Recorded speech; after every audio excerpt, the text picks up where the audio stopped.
Selamat pagi, Bapak Ibu, saudara-saudari terkasih dalam Tuhan. Puji syukur pada Tuhan ketika Tuhan beri kesempatan untuk kita semua boleh datang di hadapan Tuhan. Boleh diizinkan Tuhan untuk dalam kondisi kita apapun itu beribadah di hari Minggu, dikasih waktu Sabat untuk kita boleh sekali lagi tenangkan hati kita di hadapan Tuhan. Marilah kita dengan sikap yang takut dan hormat akan Tuhan, kita siapkan hati dan pikiran kita. Mari kita mulai ibadah kita pada hari Minggu ini. Saya undang semua jemaat untuk mengambil waktu teduh sejenak.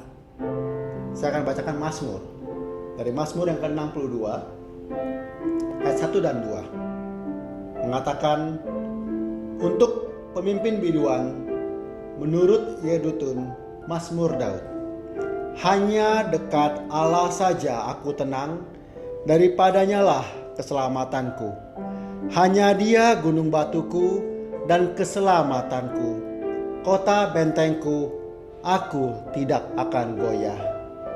Saudara-saudari yang terkasih, dengarlah firman Tuhan. Mari kita datang kepada Dia, Tuhan gunung batu kita, Tuhan keselamatan kita, kota benteng kita, di mana kita tidak akan goyah. Mari kita mulai ibadah kita pada hari ini. Dalam nama Allah Bapa, Allah Putra, Allah Rohul Kudus. Semua diundang bangkit berdiri. Kita mengadakan pujian hormat bagi Allah, Bapa, Putra, dan Roh Kudus.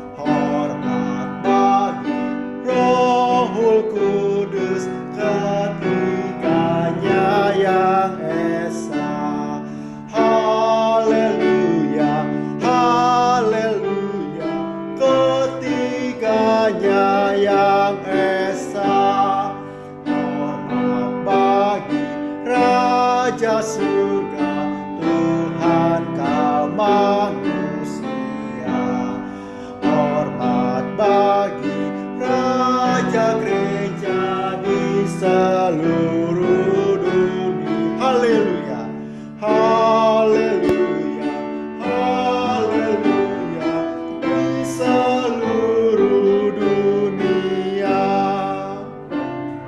Haleluya, persembahan balah kerajaan Tuhan.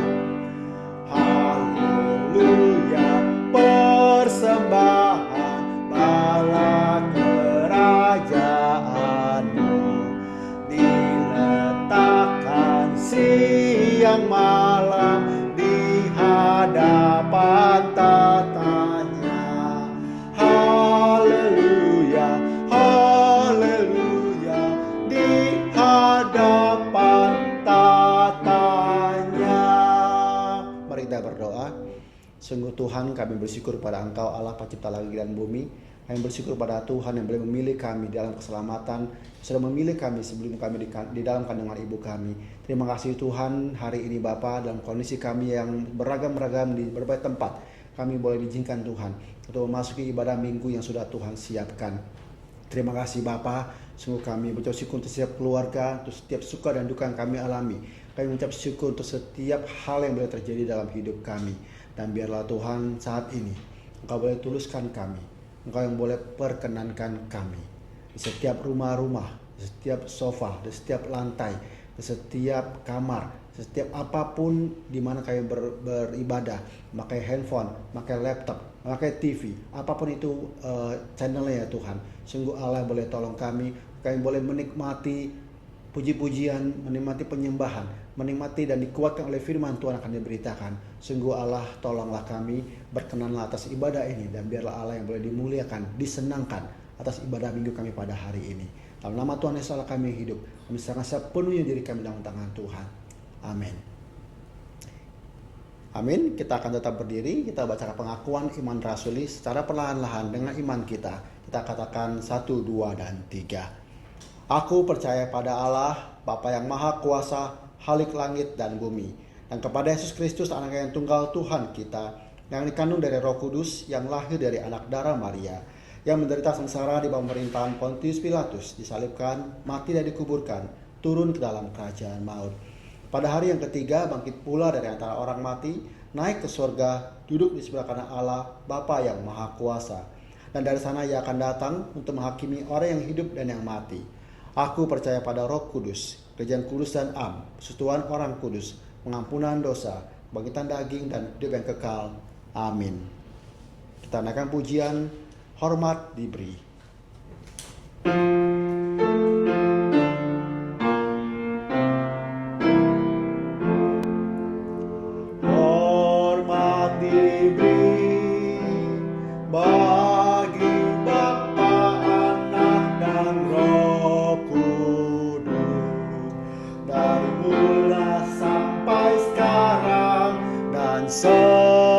Seterusnya termulia.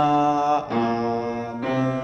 Amin. Berilah hormat padaku, berilah hormat pada Allah, berilah hormat padaku, patut pujilah terus. Puji Allah pemberi berkat, puji Allah segala bangsa, puji Allah yang tertinggi, puji Bapa, Putra dan Roh. Berilah hormat padaku, berilah hormat padaku, mulia, mulia, mulia, mulia. Berilah hormat padanya, mulia, mulia, mulia, mulia. Berilah hormat padanya, berilah hormat padaku, berilah hormat pada Allah, berilah hormat padaku, patut pujilah terus.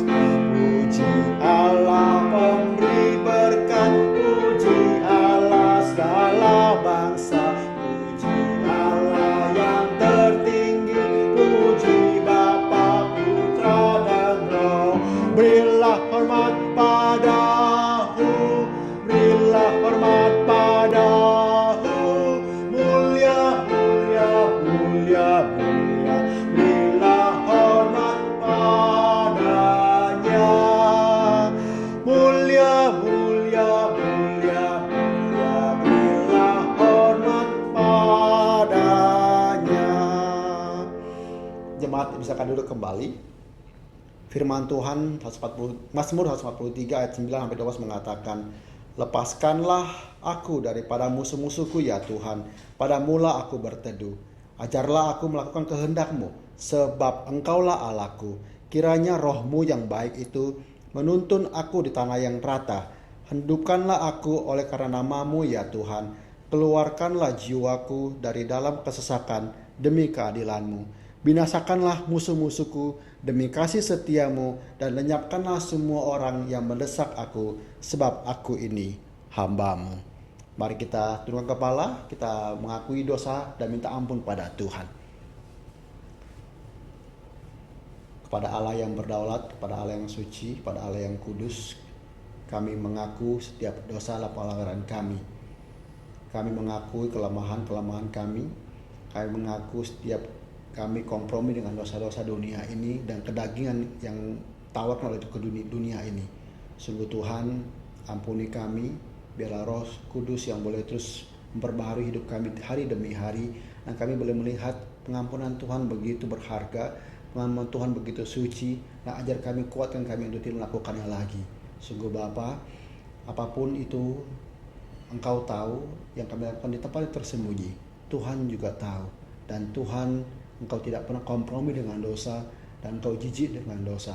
Sungguh Bapa, ampuni kami ya Bapa. Tolonglah kami. Dalam nama Tuhan Yesus kami berdoa dan naikkan doa ini. Amin. Saudaraku yang terkasih, dalam kehidupan kita selama pandemi sudah setahun lebih gitu ya, macam-macam yang kita hadapin. Sebuah lagu mengatakan bahwa Tuhanlah kekuatan kita, Tuhanlah perlindungan kita. Saat badai menerpa, kita tidak akan goyah, sebab Tuhan beserta kita. Saudara-saudari terkasih, apakah itu masalah ekonomi, apakah itu hubungan suami istri, apakah itu hubungan ayah dengan anak, ibu dengan anak, menantu dengan mertua, masalah pekerjaan, masalah pertemanan, masalah usaha, apapun itu, percayalah, sejauh langit dari bumi, begitu besarnya kasih Tuhan. Biarlah kita boleh terus datang kepada Tuhan. Penuhi hati kami ya Tuhan, rindu menyembah Tuhan. Whatever the case, apapun itu masalahnya, biarlah kita boleh terus bertaut terus dengan Tuhan. Mari kita naikkan pujian ini sebagai reminder kita. Tuhan, Engkaulah segalanya bagi kami.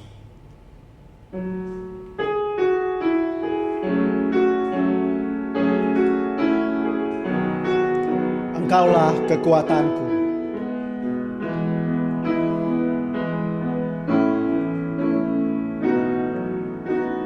Engkaulah kekuatanku, tempat perlindunganku saat badai menerpa.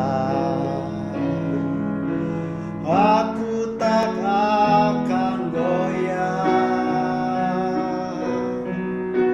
aku tak akan goyah, sebab Kau sertaku. Sejauh langit dari bumi, begitu besarnya kasih-Mu. Penuhi hati kami yang rindu menyembah-Mu, Yesus. Sejauh langit dari bumi, begitu besarnya kasih-Mu. Kaulah Tuhan, kekuatanku, sukacitaku. Engkaulah kekuatanku ya Tuhan. Engkaulah kekuatanku, tempat perlindunganku. Katakan dengan iman. Saat badai menerpa, apapun itu ya Tuhan, aku tak akan goyah ya Tuhan. Aku tak akan goyah, sebab Kau sertaku. Sejauh langit dari bumi, sejauh langit dari bumi, begitu besarnya kasih-Mu. Penuhi hati kami yang rindu menyembah-Mu, Yesus. Sejauh langit dari bumi, begitu besarnya kasih-Mu. Kaulah Tuhan, kekuatanku, sukacitaku. Sejauh langit dari bumi, sejauh langit dari bumi, begitu besarnya kasih-Mu. Penuhi hati kami yang rindu menyembah-Mu, Yesus.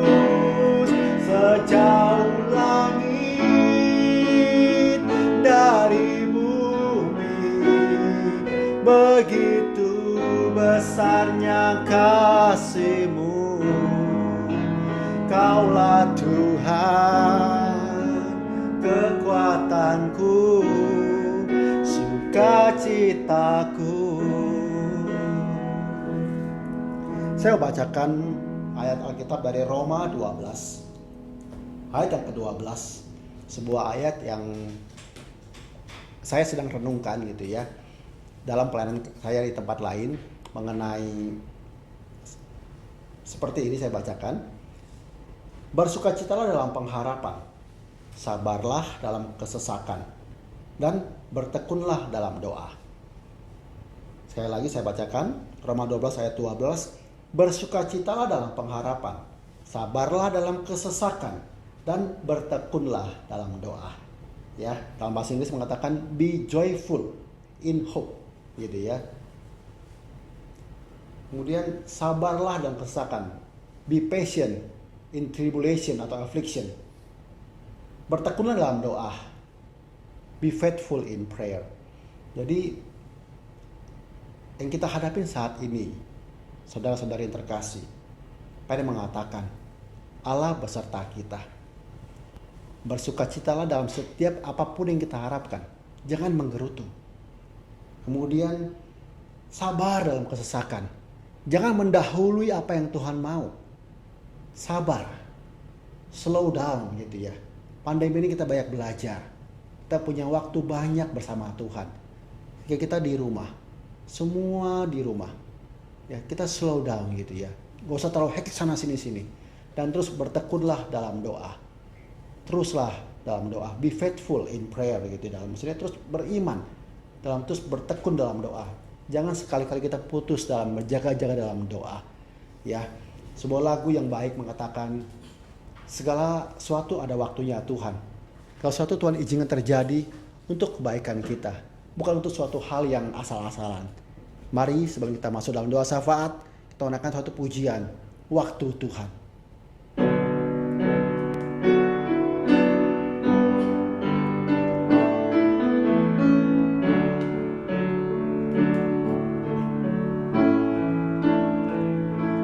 Bila Kau izinkan sesuatu terjadi, ku percaya semua untuk kebaikanku.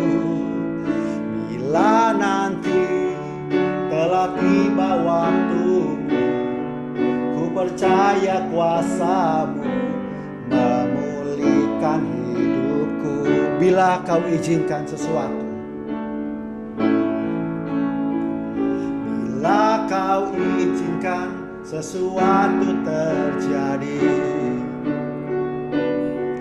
ku percaya semua untuk kebaikanku. Bila nanti telah tiba waktumu, ku percaya kuasa-Mu dalam memulihkan hidupku.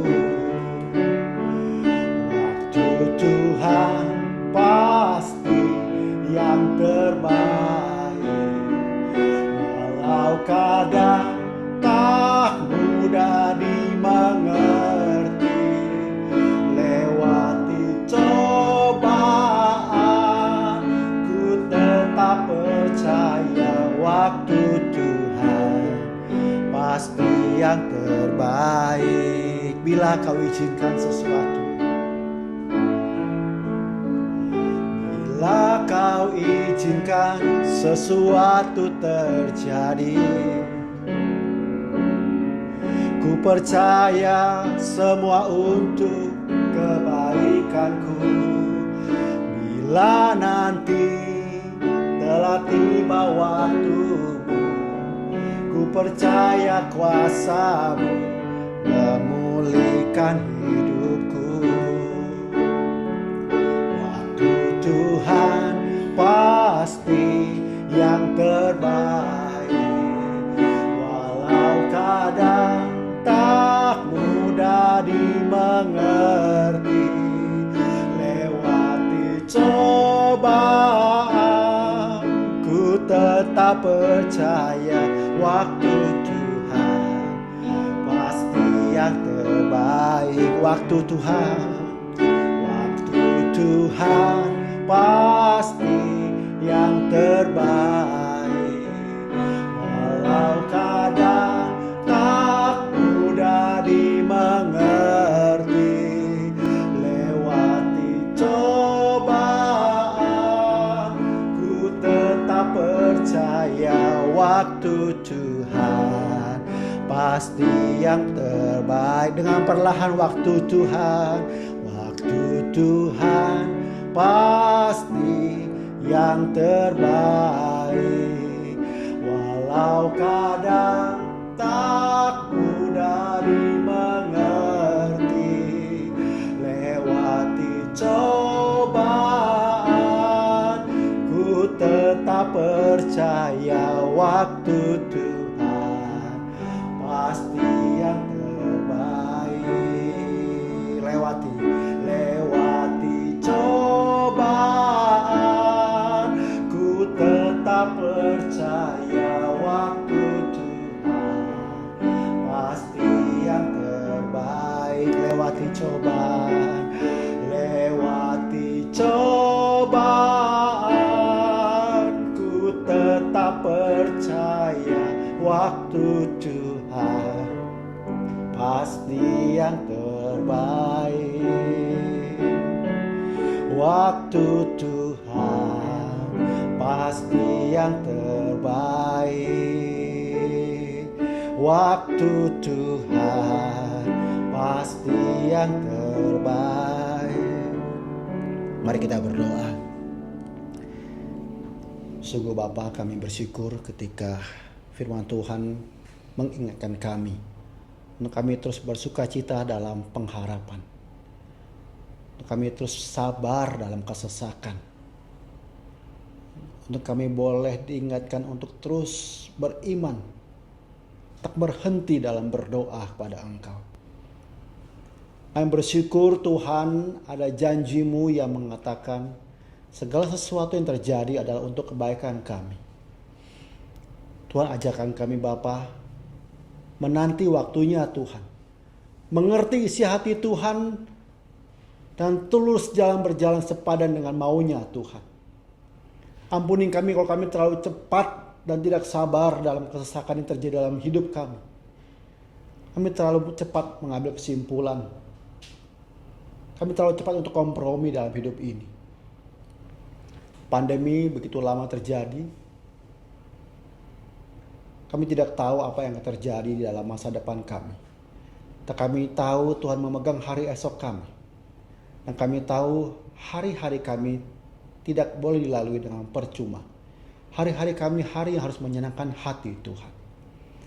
Kami serahkan Bapa setiap orang yang berdoa di rumah saat ini. Setiap pergumulan saudara-saudari kami yang saat ini berdoa di rumah. Kami terpisah satu sama lain, tapi kami punya Tuhan yang sama. Tuhan yang mendengarkan setiap jeritan hati kami di rumah kami masing-masing. Pergumulan kami yang baru terjadi, yang sudah terjadi seminggu, atau sebulan, atau bertahun-tahun. Sungguh Bapa, tolonglah kami untuk terus mengingat bersuka cita dalam pengharapan, sabar dalam kesesakan, terus berjaga dalam doa yang tak henti-henti kepada Tuhan. Untuk negara kami, untuk pandemi COVID-19 ini, untuk kekeluargaan, untuk gereja kami, segala sesuatunya kami serahkan kepada Allah kami yang berdaulat. Dalam nama Tuhan Yesus, Allah kami yang hidup, yang menjadi juru selamat kami satu-satunya, kami naikkan doa ini. Amin. Kita siapkan hati dan pikiran kita. Kita mau masuki firman Tuhan. Apapun yang terjadi, saudara terkasih, firman Tuhan berkata, carilah dahulu kerajaan Allah dan kebenarannya, maka semuanya akan ditambahkan kepadamu. Kita akan nyanyikan lagu ini, bait pertama, bait kedua dalam bahasa Indonesia, dan bait ketiga dalam bahasa Inggris. Mari kita siapkan hati pikiran kita, menyambut firman Tuhan yang nanti akan diberitakan. Cari dahulu kerajaan Allah, serta kebenarannya, maka semua ditambahkan padamu. Haleluya.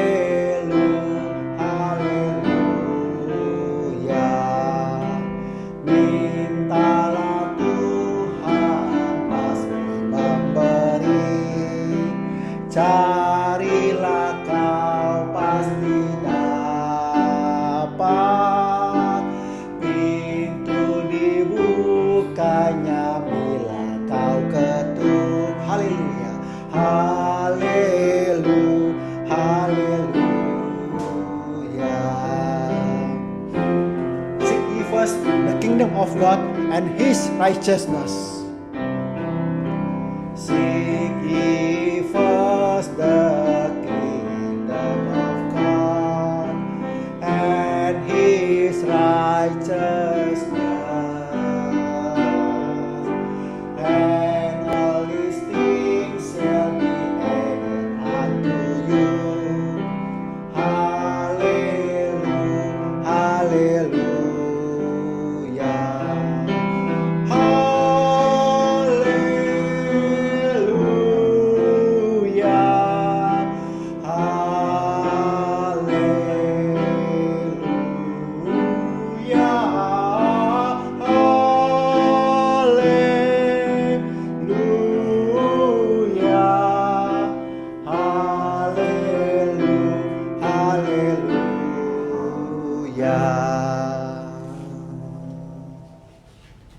Mari kita bersama-sama berdoa, mohon berkat Tuhan. Ya Tuhan, kami akan bersama-sama mendengarkan firman-Mu. Berikan hikmat kepada kami semua, supaya kami menjadi pendengar yang baik, tetapi juga menjadi pelaku firman Tuhan, sehingga hidup kami berbahagia dan nama Tuhan dipermuliakan. Dengarlah doa kami Tuhan, dalam nama Tuhan Yesus kami berdoa. Amin. Firman Tuhan pada hari ini diambil dari kitab 1 Yohanes pasal 4 ayat 19 sampai 21. Kitab 1 Yohanes pasal 4 ayat 19 sampai dengan ayat 21. Firman Tuhan berbunyi demikian. 1 Yohanes pasal 4 mulai ayat 19. Kita mengasihi karena Allah lebih dahulu mengasihi kita. Jikalau seorang berkata, "Aku mengasihi Allah," dan ia membenci saudaranya, maka ia adalah pendusta, karena barang siapa tidak mengasihi saudaranya yang dilihatnya, tidak mungkin mengasihi Allah yang tidak dilihatnya.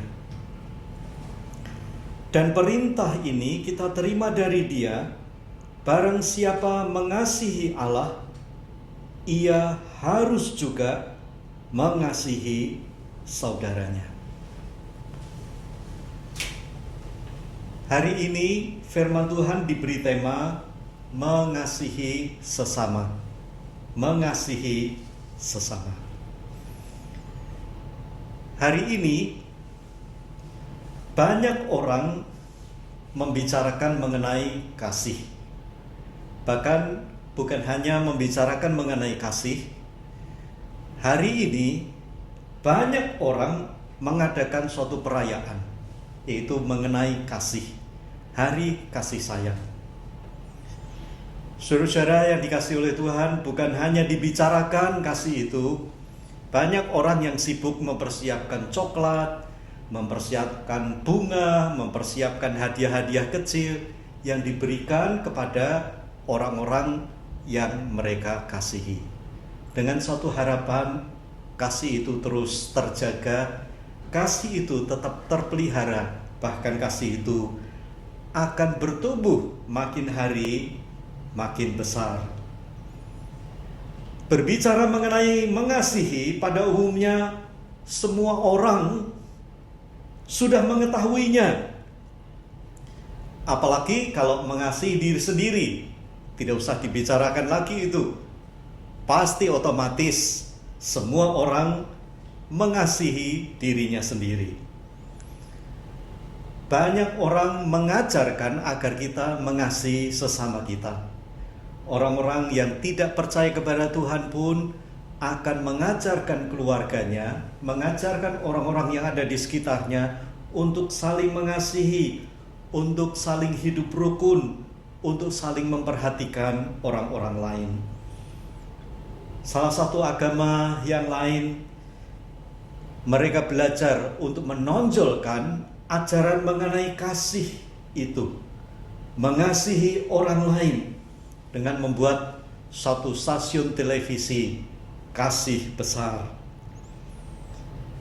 Kalau kasih itu sudah tidak asing bagi kita dan kita merasa sudah familiar, apakah di dunia ini sudah benar-benar dipraktekkan hidup dalam kasih? Ini suatu pertanyaan yang perlu kita renungkan baik-baik. Kalau kita sudah mengetahui mengenai kasih itu, kita sudah tidak asing untuk saling mengasihi, apakah dunia ini sudah betul-betul mempraktekkan kasih itu? Kalau mau lebih fokus lagi, apakah di dalam gereja sudah betul-betul saling mengasihi satu dengan yang lain? Pertanyaan ini sederhana tetapi akan menimbulkan dampak yang sangat besar. Apakah benar-benar di dalam gereja itu sudah mempraktekkan kasih yang diperintahkan oleh Tuhan? Jangan buru-buru menjawab, tunggu dulu. Kenyataannya, walaupun orang fasih berbicara mengenai kasih, tetapi mempraktekannya belum tentu.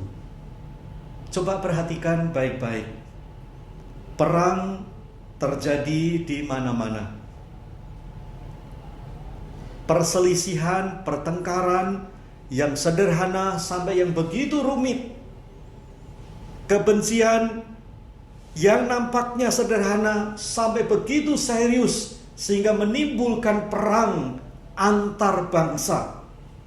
Itu benar-benar terjadi. Dan ini merupakan sesuatu yang memprihatinkan karena berbicara mengenai kasih mereka sudah fasih, sudah biasa, sudah sering. Tetapi perang tetap saja terjadi. Dari yang kecil-kecilan sampai besar-besaran. Saudara-saudara yang dikasihi oleh Tuhan, kadang-kadang peperangan rasa kebencian itu bisa terjadi dari tempat-tempat yang memang jahat dan buruk sampai ke tempat-tempat yang dianggap keramat, dianggap sakral, dianggap suci, di tempat-tempat ibadah, dan perang itu terjadi. Ada apa ini? Fenomena apa ini? Mengapa banyak orang yang membicarakan kasih tetapi pertengkaran, kebencian itu masih terjadi di mana-mana? Jawaban dari firman Tuhan akan menolong kita, khususnya kalau kita membaca ayat-ayat yang sudah kita baca tadi, kita renungkan baik-baik, jawaban itu akan muncul dari sana. Apakah mengasihi itu? Tadi kita sudah membaca di dalam 1 Yohanes pasal 4 ayat 19 sampai 21. Apakah mengasihi itu? Memang mengasihi atau kasih dalam bahasa aslinya itu dipakai kata agape, yang berarti kasih yang tanpa syarat. Kasih yang tanpa mempertimbangkan objek kasih kita tersebut. Nah, apakah bisa kita tidak melihat, tidak memberikan syarat? Kalau kita mengasihi seseorang, kita betul-betul murni mengasihi seseorang. Di dalam Kamus Besar Bahasa Indonesia akan melengkapi pengertian kasih itu. Kasih itu diartikan perasaan sayang, perasaan suka, perasaan cinta, dan kesukaan untuk memberi kepada orang lain. Kenyataannya cukup banyak orang yang meragukan apakah manusia itu bisa mampu mengasihi. Mampu mengasihi dalam arti yang sebenarnya. Bahkan ada yang dengan begitu cepat mengatakan tidak bisa, tidak mungkin. Hanya Allah lah yang bisa mengasihi kasih agape itu. Tetapi kalau manusia, jangan diharapkan, karena manusia itu lemah, manusia itu terbatas, karena manusia itu seringkali hanya memperhatikan dan mementingkan diri sendiri, sedangkan kalau untuk orang lain pada umumnya cuek, acuh tak acuh. Jadi jangan mengharapkan orang bisa mempraktekkan kasih yang diperintahkan firman Tuhan pada hari ini. Saudara-saudara yang dikasihi oleh Tuhan, memang ada orang-orang yang seperti itu. Tetapi kita harus ingat ayat 19 yang sudah kita baca tadi yang mengatakan kita mengasihi karena Allah lebih dahulu mengasihi kita. Ini yang seringkali dilupakan orang, bahwa kita semua itu adalah objek kasih Allah. Allah sudah lebih dahulu mengasihi kita. Siapa kita? Kalau dituntut syarat-syaratan, kita tidak memenuhi syarat untuk menerima kasih Allah. Tapi Allah mengasihi kita. Allah memberikan kasih-Nya kepada kita. Allah lebih dahulu mengasihi kita. Saudara-saudara yang dikasihi oleh Tuhan, kalau kita memahami ayat 19 ini, bahwa kita mengasihi karena Allah lebih dahulu mengasihi kita, kasih kita akan dibangkitkan. Kasih kita akan muncul. Ternyata soal kasih mengasihi ini bukan inisiatif dari kita, tetapi Allah lah yang mengambil inisiatif untuk mengasihi manusia lebih dahulu. Manusia yang berdosa, manusia yang tidak layak mendapatkan kasih itu. Tetapi Allah mengasihi tanpa syarat, tanpa menuntut kita. Allah murni mengasihi kita. Diharapkan dengan kesadaran ini, kita mampu mengasihi tanpa syarat kepada sesama kita, sesama manusia. Karena memang Tuhan sudah mengasihi kita. Tapi kalau kita mau jujur, beberapa orang masih juga meragukan. Ya, benar Tuhan mengasihi kita. Tuhan memberikan perintah, tetapi apakah itu bisa? Apakah kita bisa mengasihi orang yang sebetulnya kita pikir tidak layak untuk menerima kasih kita? Saudara-saudara yang dikasihi oleh Tuhan, bila Tuhan memberikan perintah kepada kita, tentu perintah itu adalah perintah yang dapat kita lakukan. Yang dapat kita lakukan sebagai manusia. Tuhan tidak akan memberikan perintah semena-mena, asal-asalan. Tetapi Tuhan mengukur kalau perintah itu adalah perintah yang dapat dilakukan oleh manusia, yang mungkin dilakukan, Tuhan akan memberikan itu. Termasuk juga mengasihi sesama. Masalahnya bukan pada bisa atau tidak bisa, tetapi mau atau tidak. Kalau kita mau, banyak cara. Tetapi kalau kita tidak mau, banyak alasan.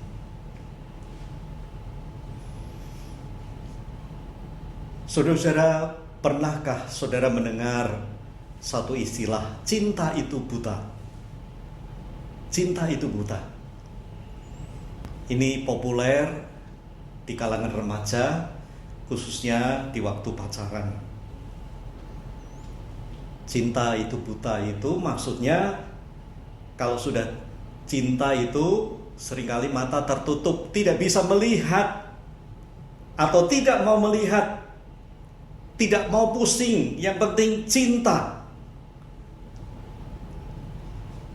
Cinta itu buta, ini adalah ilustrasi yang menyerupai kasih agape itu, ya. Yang penting cinta, jadi apapun tidak peduli, yang penting cinta. Misalnya kalau pasarnya itu begitu gemuk, terlalu gendut bagi dia misalnya, dia akan diberitahukan pacarmu itu gendut. Dia akan mengatakan, nggak apa-apa, big is beautiful, gendut itu indah. Nggak diberi makan beberapa hari masih tahan, banyak stok. Dengan bangga karena dia mencintai, jadi tidak melihat kekurangan dari pacarnya itu. Kalau terlalu kurus juga tidak apa-apa, hemat bahan bajunya katanya. Kalau dilihat tidak imbang, pacarnya itu terlalu tinggi, dia juga akan membela diri, ya, untuk memperbaiki keturunan lah. Tapi sebaliknya kalau terlalu pendek, gak apa-apa, hemat tempat, dan seterusnya. Apapun yang dilihat, semuanya serba indah, serba baik, serba sempurna. Orang lain memberitahukan kurang ini, kurang itu, jangan ini, tidak didengarkan. Suruh lihat, tidak mau lihat, karena sudah mencintai. Itulah muncul istilah cinta itu buta.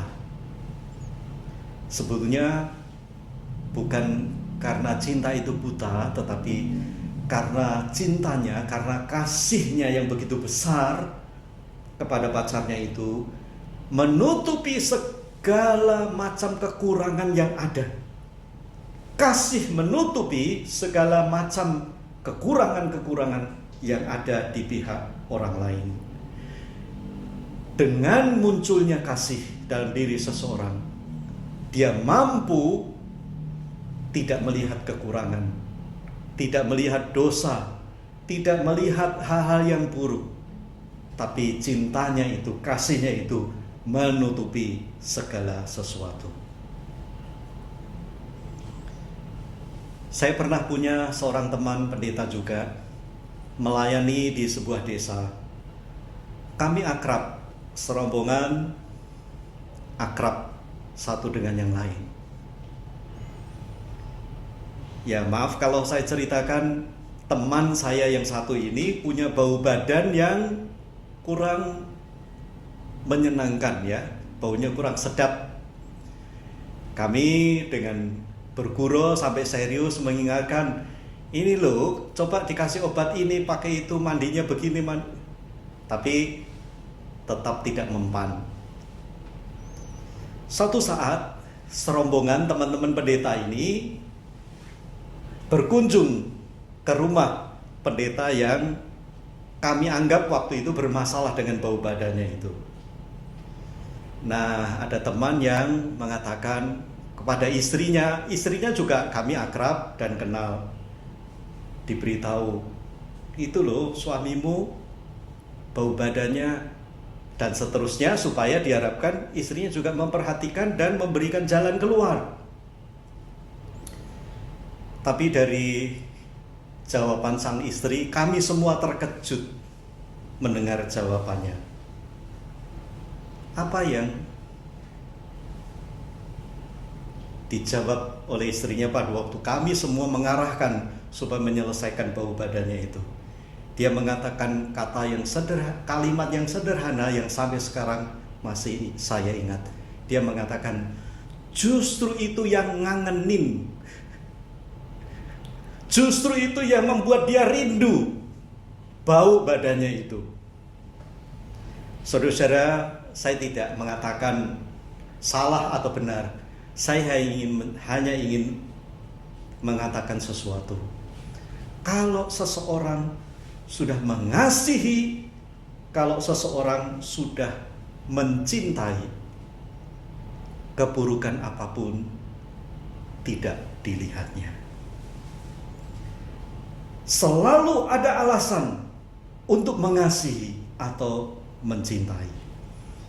Saudara-saudara yang dikasihi oleh Tuhan, apalagi kalau kita menyadari bahwa Allah lebih dahulu mengasihi kita, orang yang tidak layak ini, harusnya kita pun juga bisa mengasihi orang lain, mengasihi sesama kita.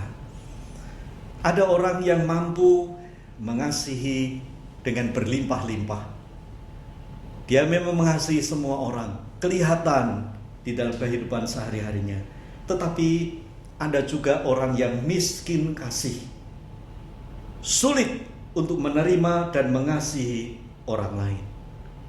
Pertanyaannya ialah mengapa? Mengapa ada orang yang begitu mudah mengasihi, tetapi ada yang sulit mengasihi? Bisa saja karena pengalaman hidupnya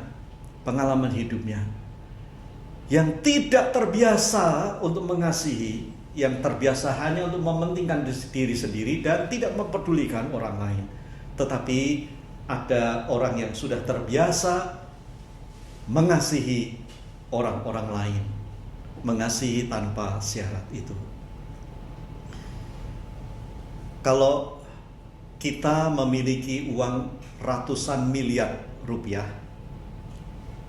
sekali lagi, kalau kita memiliki uang ratusan miliar rupiah, memberikan sumbangan 10 juta itu hal yang kecil. Kita tidak merasa rugi, cuma 10 juta. Betul? Tetapi kalau kita hanya punya uang 10 juta saja, jangankan memberi, dipinjam pun, bahkan diajak berkelahi dulu kan, akan bertahan. 10 juta ini uang satu-satunya, uang saya hanya segini-segininya. Tetapi berbeda dengan uang yang orang yang punya uang ratusan miliar itu. Saudara-saudara yang dikasihi oleh Tuhan, perhatikan baik-baik. Bagi orang yang sudah punya pengalaman hidupnya dikasihi Tuhan dengan berlimpah-limpah, dia akan mudah mengasihi orang lain. Tidak peduli orang yang dikasihi itu membalas dengan baik atau justru mencelakakannya, tetap saja mengasihi karena dia merasa dirinya ini tidak apa-apanya di hadapan Tuhan. Dirinya ini berdosa, dirinya buruk, dirinya ada orang yang tidak layak menerima kasih itu. Tapi Tuhan mengasihinya. Oleh sebab itu dia akan mudah mengasihi orang lain. Sekalipun orang yang dikasihinya itu tidak memberikan respons yang baik.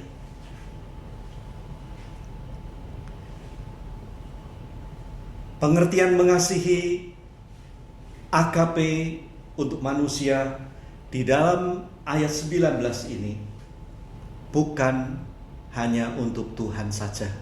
Tuhan sudah lebih dahulu mengasihi, oleh sebab itu kita harus mengasihi Tuhan. Benar, tetapi kita juga harus mengasihi sesama kita.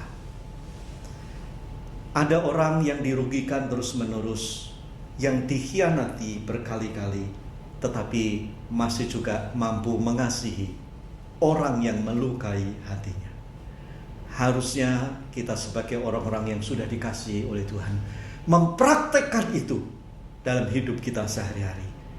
Bukan untuk kepentingan orang lain, tetapi untuk kepentingan kita sendiri. Memang ada orang yang mendiskusikannya. Mana mungkin dia kalau dikasih terus-menerus, kalau tidak dikasih pelajaran, dia akan melunjak, dia akan begini, akan begitu. Itu bukan urusan kita. Harusnya kita tetap mengasihi. Karena Allah sudah mengasihi kita dengan begitu besar, berlimpah-limpah kasih-Nya. Harusnya kita melepaskan kasih itu kepada orang-orang, sekalipun orang itu menyakiti hati kita. Bukan untuk kepentingan mereka, tetapi untuk kepentingan diri sendiri. Saudara perhatikan dan saudara rasakan. Ingat itu. Kalau saudara merasa begitu benci kepada orang lain, tidak bisa mengasihi? Saudara sendiri yang tidak bisa tidur, bukan? Bukan orang itu, tetapi kita sendiri yang tidak bisa tidur. Makan jadi tidak enak, senyum pun hanya kamuflase, hanya pura-pura. Hidup ini tidak menyenangkan. Tetapi kalau kita betul-betul bisa mengasihi, keuntungan berpihak pada diri kita. Mengasihi sesama ini merupakan sesuatu yang penting. Di dalam ayat 20 dikatakan, jikalau seorang berkata, aku mengasihi Allah, dan ia membenci saudaranya, maka ia adalah pendusta. Karena barang siapa tidak mengasihi saudaranya yang dilihatnya, tidak mungkin mengasihi Allah yang tidak dilihatnya. Beberapa penafsir mengatakan saudara itu adalah saudara seiman, juga sesama manusia. Kalau orang mengatakan mengasihi Allah tapi membenci saudaranya, tidak bisa mengasihi saudaranya, Alkitab mengatakan dia adalah pendusta. Mengapa orang tidak bisa mengasihi saudaranya? Karena biasanya mengasihinya itu dengan syarat. Ya, saya mau mengasihi dia kalau ada imbalannya, kalau dia juga mengasihi. Sebab kalau mengasihi saja dia tidak mengasihi, bertepuk sebelah tangan, rugi dong. Ini bukan soal bertepuk sebelah tangan atau tidak. Yang diperintahkan Tuhan pada kita mengasihi tanpa imbalan, tanpa memperhitungkan untung ruginya. Kita harus mengasihi. Memang bagi banyak orang ini suatu perintah yang tidak adil. Yang adil ialah kalau kita mengasihi, orang lain juga mengasihi. Nah, ini prinsip yang tidak sesuai dengan apa yang diajarkan oleh firman Tuhan. Yang penting kita mengasihi.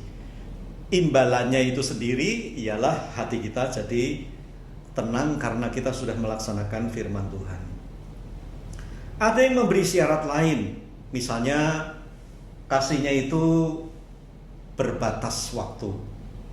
Jadi kasihnya hanya beberapa waktu saja, setelah itu tidak lagi. Ini berbahaya, saudara-saudara. Makanya kita lihat di dalam relasi kita dengan orang lain, seringkali kasih itu akhirnya luntur. Bahkan yang lebih mencelakakan lagi, kalau sudah berumah tangga, kasih antar suami istri itu kualitasnya berbeda pada waktu pengantin baru dan pengantin lama. Pada waktu pacaran dan setelah menikah sekian tahun lamanya. Saya tidak tahu mengapa kasih itu bisa berubah. Ya karena syarat tadi hanya pada waktu tertentu, harusnya tanpa syarat apapun.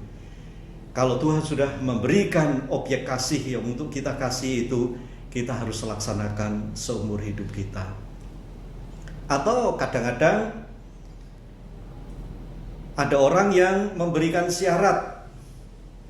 Saya mau mengasihi dia, mau menolong dia, memberi bantuan kepada dia, mau mengampuni dia 3 kali saja. Setelah itu tidak mau lagi. Sebetulnya sekali lagi yang rugi itu bukan mereka, tetapi kita. Karena kita tidak bisa mempraktekkan kasih. Syarat yang lain, mau mengasihi asal bisa dikendalikan. Karena kita tahu kan tadi, mengasihi itu bisa menyayangi, bisa peduli, bisa memberi. Mengasihinya itu dengan syarat asal dia nurut, asal dia mau menuruti keinginanku. Asal dia bisa menjilat, berbuat sesuatu yang menyenangkan, baru dipraktekkan kasih. Dan kalau kita mau memperhatikan dengan jeli, Banyak orang yang mau mempraktekkan kasih itu dengan syarat ini, syarat itu, syarat ini, syarat itu. Ini bukan kasih, tetapi ini awal kebencian yang disebut di dalam ayat 20. Harusnya kasih itu tanpa syarat, tanpa mengharapkan sesuatu dari kasih itu. Sama seperti Tuhan sudah mengasihi kita. Kalau kita yang memberikan syarat tambahan, ini berbahaya. Suatu saat, kalau syarat itu tidak dipenuhi, kita tidak bisa mengasihi.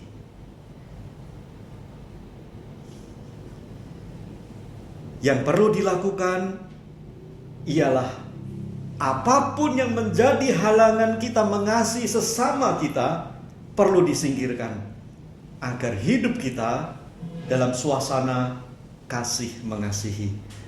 Lakukan dan praktekkanlah kasih itu kepada sesama tanpa memperhitungkan untung ruginya. Karena kalau kita memperhitungkan untung ruginya, kita mungkin tidak pernah mengasihi. Firman Tuhan dengan jelas mengatakan ini perintah yang diberikan oleh Tuhan. Perintah itu tidak untuk didiskusikan tetapi untuk dilakukan. Ayat-ayat yang sudah kita baca tadi juga berbicara mengenai mengasihi Allah. Tadi ada mengasihi Allah, harus mengasihi sesama. Nah, ini menyinggung juga mengasihi Allah. Mengasihi Allah ini dijadikan tempat berlindung bagi orang-orang yang tidak mau mengasihi saudaranya.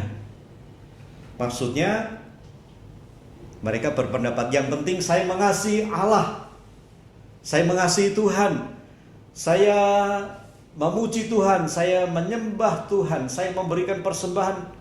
Intinya dia ingin mengatakan bahwa saya ini betul-betul mengasihi Tuhan. Ini dijadikan tempat berlindung. Konsentrasinya hanya kepada Tuhan sedemikian rupa, dianggap itu yang penting, akhirnya kepada sesama manusia tidak dipraktekkan. Ada tipe orang-orang seperti itu. Yang penting mengasihi Tuhan, sesama tidak. Tetapi Tuhan mencatat dengan jelas, kalau dia membenci saudara-saudaranya, walaupun dia mengatakan aku mengasihi Allah, ia adalah pendusta. Ya, pendusta. Mana mungkin mengasihi Allah yang tidak kelihatan? Mengasihi yang kelihatan saja tidak bisa. Manusia seringkali memisahkan antara kasih kepada manusia dan kasih kepada Allah. Tetapi firman Tuhan dengan jelas mengatakan sesuatu yang lain. Kalau kita betul-betul mengasihi Allah, itu otomatis kita harus mengasihi saudara kita. Kalau kita tidak bisa mengasihi saudara kita, jangan bilang mengasihi Allah. Itu tidak mungkin. Yang kelihatan saja mempraktekkan tidak bisa, apalagi kepada yang tidak kelihatan. Saudara-saudara yang dikasihi oleh Tuhan, marilah kita belajar firman Tuhan ini dengan serius mengenai kasih kepada sesama. Kasih kepada Allah harus melakukan ini, melakukan itu, lebih banyak dibahas, dibicarakan. Karena abstrak, tidak konkret, tidak kelihatan, dan tidak jelas. Mengasihi Allah lebih banyak, lebih gampang ngomongnya. Tapi kalau diminta buktinya, banyak orang perlu waktu untuk cari-cari dulu. Buktinya apa ya? Kadang juga tidak menemukan. Karena memang tidak mengasihi Allah dalam arti yang sebenarnya. Kalau seseorang mengatakan dia mengasihi Allah, pasti juga mengasihi saudaranya. Kalau kita mengatakan mengasihi Allah, bagaimana dengan suami kita, bagaimana dengan istri kita, bagaimana dengan anak kita, bagaimana dengan orang-orang dalam keluarga kita, bagaimana dengan tetangga kita, bagaimana dengan orang-orang yang kita jumpai. itu adalah objek kasih yang nyata. Saudara-saudara yang dikasihi oleh Tuhan, oleh sebab itu di dalam ayat 20 ini tidak memisahkan antara mengasihi Allah dan mengasihi sesama. Sebutan pendusta ini adalah sebutan yang serius bagi mereka yang katanya mengasihi Allah tetapi membenci saudaranya, membenci sesamanya manusia. Kitab Injil Lukas memberikan contoh yang begitu jelas tentang kesatuan mengasihi ini. Mengasihi Allah dan mengasihi sesama. Mari kita membaca di dalam Injil Lukas pasal 10 ayat 25 sampai dengan ayat 37. Injil Lukas pasal 10 ayat 25 sampai dengan ayat 37. Firman Tuhan mengatakan, Lukas 10 mulai ayat 25.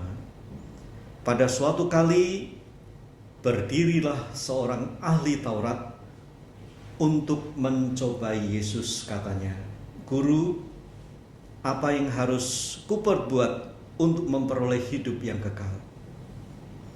Jawab Yesus kepadanya, "Apa yang tertulis dalam hukum Taurat? Apa yang kau baca di sana?" Jawab orang itu, "Kasihilah Tuhan Allahmu dengan segenap hatimu dan dengan segenap jiwamu dan dengan segenap kekuatanmu dan dengan segenap akal budimu, dan kasihilah sesamamu manusia seperti dirimu sendiri." Kata Yesus kepadanya, "Jawabmu itu benar. Perbuatlah demikian, maka engkau akan hidup." Tetapi untuk membenarkan dirinya, orang itu berkata kepada Yesus, "Dan siapakah sesamaku manusia?" Jawab Yesus, "Adalah seorang yang turun dari Yeriko, dari Yerusalem ke Yeriko. Ia jatuh ke tangan penyamun-penyamun yang bukan saja merampoknya habis-habisan, tetapi yang juga memukulnya, dan yang sesudah itu pergi meninggalkannya setengah mati. Kebetulan ada seorang imam yang turun melalui jalan itu.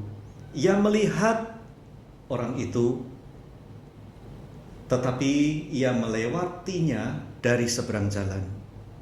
Demikian juga seorang Lewi datang ke tempat itu. Ketika ia melihat orang itu, ia melewatinya dari seberang jalan. Lalu datanglah seorang Samaria yang sedang dalam perjalanan ke tempat itu. Dan ketika ia melihat orang itu, tergeraklah hatinya oleh belas kasihan. Ia pergi kepadanya dan lalu membalut luka-lukanya. Sesudah ia menyiraminya dengan minyak dan anggur. Kemudian ia menaikkan orang itu ke atas keledai tunggangannya sendiri, lalu membawanya ke tempat penginapan dan merawatnya.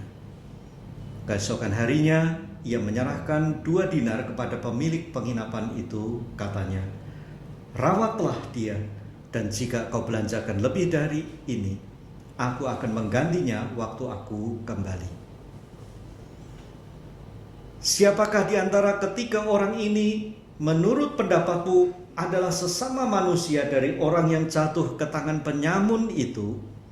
Jawab orang itu, "Orang yang telah menunjukkan belas kasihan kepadanya." Kata Yesus kepadanya, "Pergilah dan perbuatlah demikian." Kisah ini sebetulnya sangat menggetarkan hati. Bagaimana tidak? Tidak semua orang bisa menyadari dan mempraktekkan kasih kepada semua sesamanya manusia. Meskipun seorang imam bisa saja beralasan untuk tidak mengasihi sesama yang sedang setengah mati. Meskipun dari suku Lewi, orang yang dikhususkan untuk pelayanan di bait Allah, bisa saja punya alasan untuk tidak menganggap sesama yang sedang setengah mati, yang dilihatnya sendiri. Tetapi hanya orang yang tergerak oleh belas kasihanlah yang mampu menganggap sesama manusia, mengasihi dan berkorban bagi yang membutuhkan. Orang Samaria itu menghampiri, perhatikan baik-baik, bukan melewati dari seberang jalan seperti dua kelompok orang lain yang dianggap suci, dianggap punya jabatan yang hebat dalam hal keagamaan. Dia mengobati luka-lukanya, membalut luka-lukanya, menaikkan ke atas keledai pribadinya, kendaraan pribadinya dipakai. Dia tidak takut darah itu mengotorin atau tidak menganggap sebagai suatu kerugian. Membawa ke tempat penginapan, memberi perawatan, membayar biaya perawatan, dan kalau biaya itu kurang dia akan menambah.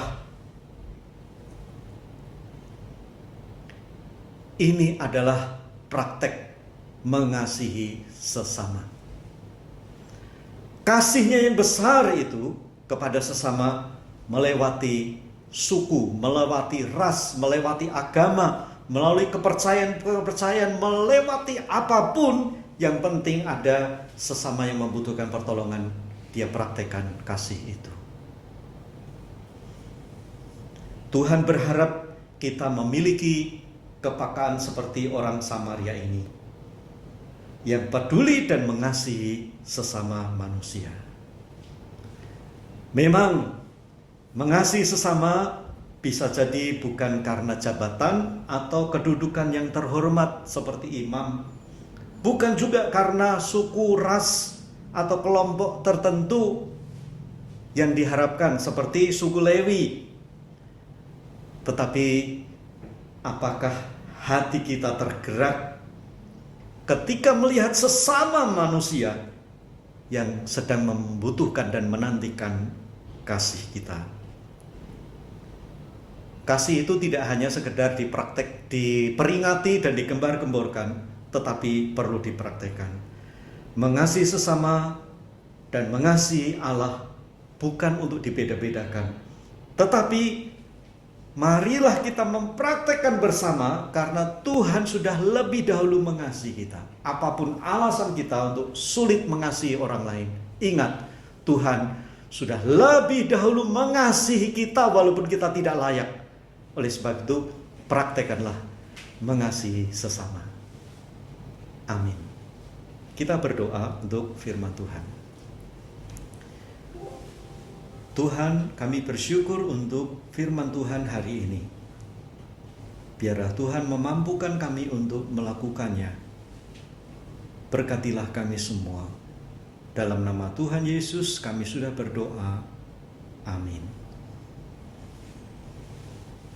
Kita diberikan kesempatan untuk memberikan persembahan kepada Tuhan, dan kita menyanyikan sebuah lagu, Tuhan memanggilmu.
dahsyat, sungguhlah janjinya takkan lenyap, bahwa mahkota milikmu tetap tiap hari diberkatinya.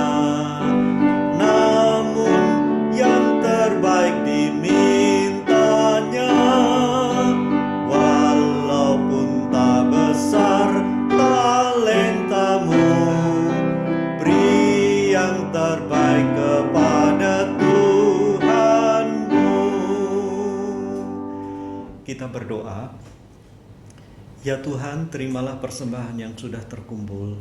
Berkatilah itu, juga berkatilah kami semua, supaya di waktu-waktu mendatang nama Tuhan makin dipermuliakan melalui persembahan kami.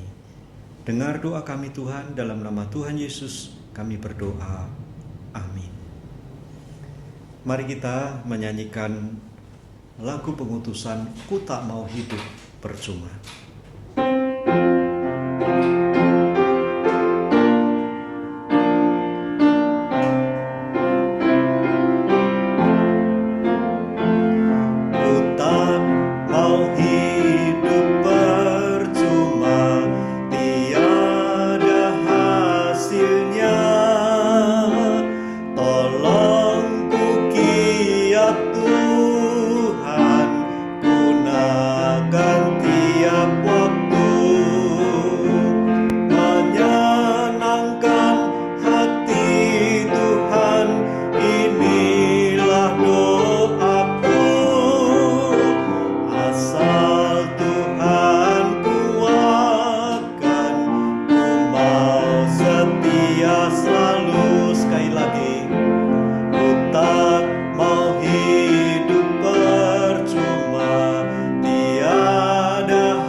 Kita tundukkan kepala, kita persiapkan diri untuk menerima berkat Tuhan. Saudara-saudara yang dikasihi oleh Tuhan, marilah kita menerima berkat Tuhan. Berkat dan anugerah dari Allah Bapa, kasih Tuhan Yesus Kristus, dan persekutuan dari Roh Kudus menyertai saudara-saudara sekalian dari sekarang ini sampai selama-lamanya. Amin. Doksologi.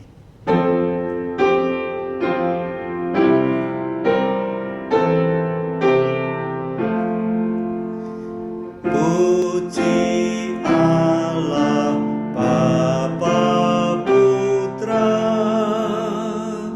puji Allah Roh Kudus, ketiganya yang esa.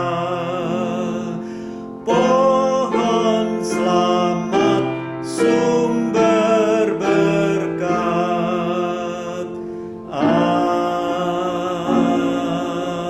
Amin. Tuhan memberkati kita semua. Sampai berjumpa kembali dalam kebaktian-kebaktian yang akan datang. Amin.